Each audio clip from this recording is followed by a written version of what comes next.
Sveiki, ponai, mylimieji, gerbėmieji ir ponios.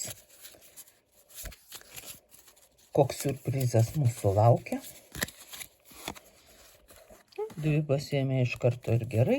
Įsirinkit 4 siurprizai šį kartą. Jeigu jau po 2 norėjau pasirodyti, reiškia ir pažiūrėsim. Taip, kad rinkitės iš 4 arba visas 4 arba kaip tik norit. Ir siurprizai, tai pirmasis variantas, netikėtai, jums tai bus siurprizas, paklius į smagų vakarėlį, kur švenčia artimiausi draugai, geriausiai, kas gali, kas nori pasidžiaugti vienas kito laimėjimais, ar džiaugsmais, ar kažkuo. Kas ten bebūtų atsitikę, jūs staiga pokšt ir pakliūvat į tą puikų vakarėlį.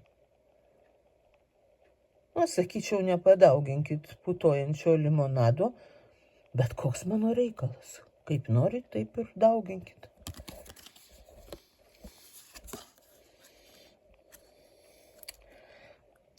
Bus siurprizas.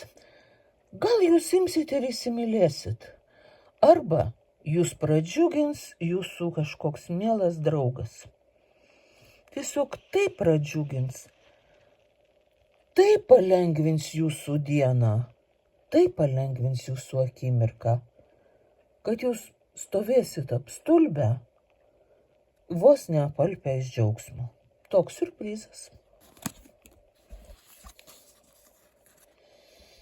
Siurprizas bus tas, kad jūs dar turėsit padirbėti.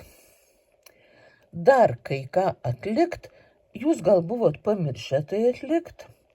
Čia iš esmės tai pinigų korta, tai jūsų pinigai. Bet kažkokią detalę dar turėsit nuveikt savo šitų pasiekimų, šitų pinigų labui.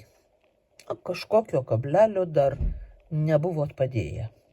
Tai bus jūsų siurprizas, bet toks smulkus siurprizas. Va, o čia siurprizas irgi pinigai, tai pinigai. Galbūt kažkas norės jums kažką parduot. Ir jūs jau būsit besutinką jau tai pirkti.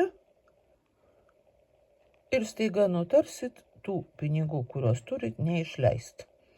Dar pabūt su savo pinigais kokias 2 dienas. Ir dar gerai apgalvot, ar tikrai verta juos išleisti. Jūs patys nustebsit, kad tokia mintis jums atėjo į galvą.